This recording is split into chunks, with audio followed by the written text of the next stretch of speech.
सिर्फ और सिर्फ सवर्णों का अमृतकाल चल रहा है। सारे सवर्णों को EWS सीटों को दे करके उनको नौकरियों में लाया जा रहा है, लेटरल एंट्री कराई जा रही है। अमृतकाल सिर्फ और सिर्फ 10% लोगों के लिए। भाई हिंदू राष्ट्र का समर्थन तो तब करें जब बहुजन समाज का कुछ भलाई हो।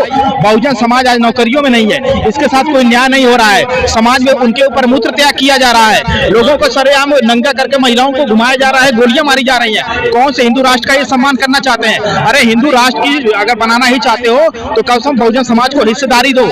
न्यायपालिका में, यूनिवर्सिटी के प्रोफेसर में, कहीं भी बहुजन समाज हर जगह हर दिन तिरस्कृत। तो दुर्भाग्य है कि इसके पहले दलित राष्ट्रपति थे और अब आदिवासी राष्ट्रपति हैं। अभी संसद का उद्घाटन हुआ, उसमें राष्ट्रपति को न्योता नहीं मिला, और आज जो मणिपुर में हो रहा है उस पर भी राष्ट्रपति का बयान न आना बड़ा दुर्भाग्यपूर्ण है। एक महिला होकर के राष्ट्रपति का न बोलना और प्रधानमंत्री का सिर्फ 36 सेकंड बोलना, ये हमारे लिए बड़ी दुर्भाग्य की बात है।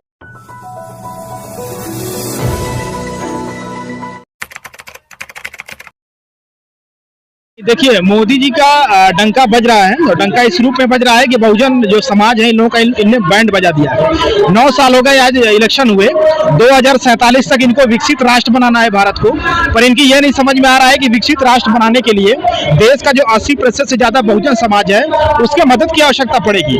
उसके जो बेरोजगार युवा है, 80% जो हमारी 65% से ज्यादा की युवा है उसकी आबादी 35 साल से कम है, और 50% ऐसा हमारा समाज है जिसकी आयु 25 साल से कम है।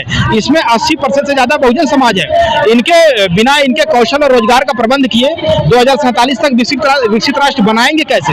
तो ये जो इवेंट बाजी हो रही है देश से बाहर, मुझे लगता है कि सिर्फ और सिर्फ एक वर्चुअल इमेज बनाई जा रही है, और देश के धरातल पे आप देखें तो महंगाई, बेरोजगारी और युवाओं के साथ हर दिन अन्याय हो रहा है। और देश के अंदर आज जैसा मणिपुर में आप देखें तो जो हिंसा का माहौल बना है इसको भी रोकने में भारत सरकार नाकाम रही है। और इन 9 सालों में बहुजन समाज के साथ अगर न्याय नहीं हो पाया तो आपको क्या लगता है कि बच्चे कुछ 1 साल में कर पाएंगी?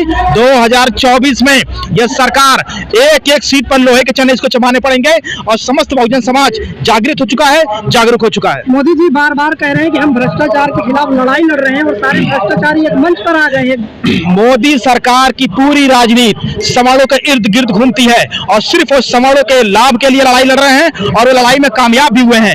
आज इस देश के बहुजन समाज का कोई भी मुद्दा सरकार के पास नहीं है जिस मुद्दे पर वो काम करें। 1990 के दशक में नारा लगा करता था कि अयोध्या तो झांकी है और काशी मथुरा बाकी है।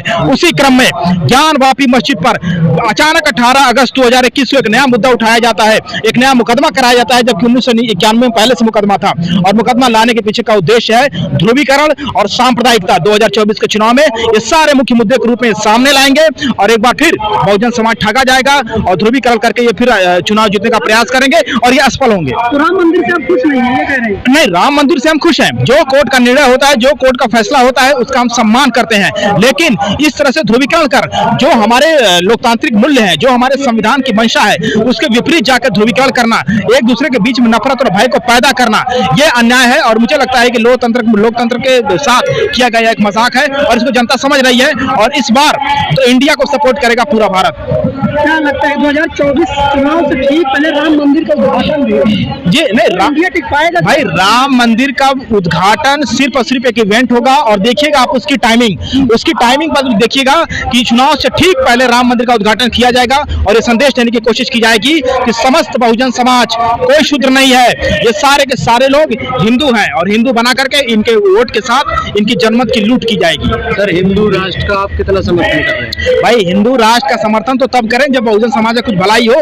बहुजन समाज आज नौकरियों में नहीं है, इसके साथ कोई न्याय नहीं हो रहा है। समाज में उनके ऊपर मूत्र त्याग किया जा रहा है, लोगों को सरेआम नंगा करके महिलाओं को घुमाया जा रहा है, गोलियां मारी जा रही हैं। कौन से हिंदू राष्ट्र का ये सम्मान करना चाहते हैं? अरे हिंदू राष्ट्र की अगर बनाना ही चाहते हो तो कम से कम बहुजन समाज को हिस्सेदारी दो। न्यायपालिका में, यूनिवर्सिटी के प्रोफेसर में, कहीं भी बहुजन समाज हर जगह हर दिन तिरस्कृत होता है। राष्ट्रपति बना दिया दलित को, आदिवासी को, और क्या? अरे यही तो दुर्भाग्य है कि इसके पहले दलित राष्ट्रपति थे और अब आदिवासी राष्ट्रपति हैं। अभी संसद का उद्घाटन हुआ, उसमें राष्ट्रपति को न्योता नहीं मिला, और आज जो मणिपुर में हो रहा है उस पर भी राष्ट्रपति का बयान न आना बड़ा दुर्भाग्यपूर्ण है। एक महिला होकर के राष्ट्रपति का न बोलना और प्रधानमंत्री का सिर्फ 36 सेकंड बोलना, ये हमारे लिए बड़े दुर्भाग्य की बात है।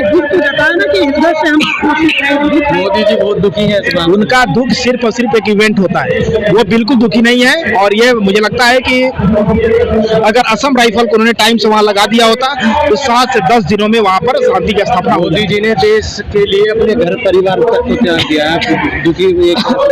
इसके बारे में इतना ही कहना चाहूंगा कि लालू जी ने कहा था कि कम से कम प्रधानमंत्री निवास में बिना पत्नी का व्यक्ति नहीं होना चाहिए, क्योंकि वहां से गलत निर्णय हो सकते हैं। तो कम से कम अब से परिवार के साथ रहना शुरू करें। देश सुरक्षित हाथों में, फिर भी आप 9 साल बेमिसाल गए। जी, देश सुरक्षित हाथों में है, इसीलिए आज हम टमाटर 200 रुपए किलो खरीद रहे हैं, धनिया और अदरक खरीद रहे हैं। चल रहा है, इतनी महंगाई तो होगी ना। जी, सिर्फ और सिर्फ सवर्णों का अमृतकाल चल रहा है। सारे सवर्णों को ईडब्ल्यूएस सीटों को दे करके उनको नौकरियों में लाया जा रहा है, लेटरल एंट्री कराई जा रही है।